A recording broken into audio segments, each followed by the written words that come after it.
त्रिशंकू निकालात शिवसेनेची भूमिका महत्त्वाची मात्र चर्चा नाही. देसाई जनतेनं निवडणूक स्वतःच्या हातात घेतल्यामुळे पाटणमध्ये दैदिप्यमान यश मिळालेलं आहे. बलाढ्य धनशक्तीच्या विरोधात सामान्य लोकांनी ही निवडणूक जिंकलेली आहे. जिल्ह्यात त्रिशंकू निकाल लागल्याने शिवसेनेची भूमिका महत्त्वाची असली तरी अद्याप मी कोणाशी याबाबत कोणतीही चर्चा केलेली नाही.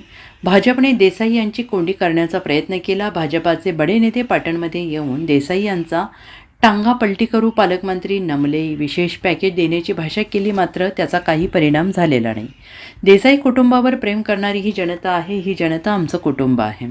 त्यामुळे आमच्या पाटण मतदारसंघातील जनता अशा लोकांना अजिबात थारा देत नाही. त्यामुळे असे कितीही नेते आले तरी आम्ही त्याची चिंता करत नाही, असे उत्तर मंत्री शंभूराज देसाई यांनी दिले.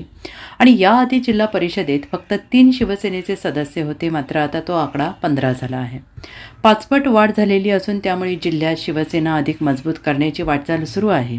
भाजपाचे गणेश नाईक यांनी पालकमंत्री देसाई यांना मालकमंत्री अशी टीका केली होती आणि त्याला उत्तर देताना देसाई यांनी म्हटलं, ही जनता हीच माझी मालकी आहे. माझ्या जनतेने माझ्यावर विश्वास व्यक्त केला आहे. राष्ट्रवादीसोबत जिल्हा परिषदेच्या सत्तेत जायचं की नाही याबाबत अद्याप कोणतीही चर्चा झालेली नसल्याचे देसाई यांनी स्पष्ट केलं आहे.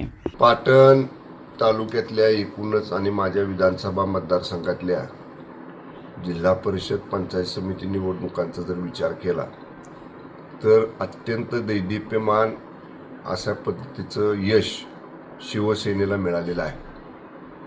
मी निवडणूक प्रचार दौऱ्यादरम्यान जसं सांगितलेलं होतं की निवडणूक जनतेनं हातात घेतलेली आहे आणि जनतेनं एकदा निवडणूक हातात घेतली की कशा पद्धतीनं त्याचा निकाल येतो हे कालच्या निकालावरनं आपण या ठिकाणी पाहिलेलं आहे.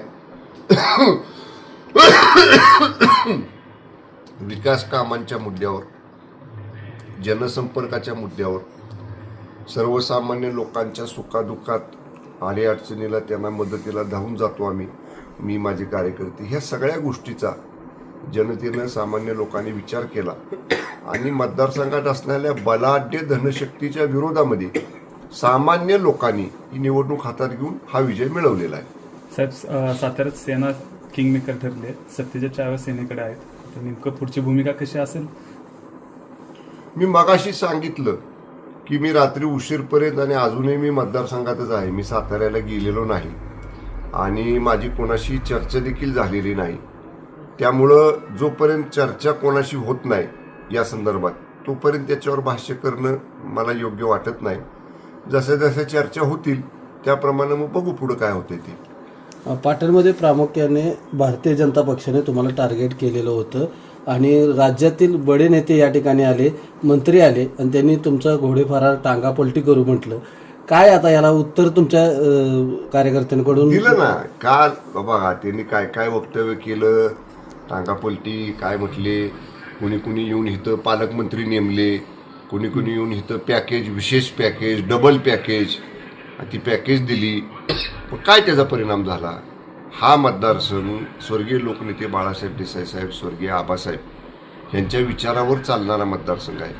देसाई परिवाराच्या 4 पिढ्या जनसेवेमध्ये या मतदारसंघामध्ये आम्ही आहोत. पिढ्यानपिढ्याचं आमच्या परिवाराचं या तालुक्यातल्या जनतेबरोबरचं नातं आहे.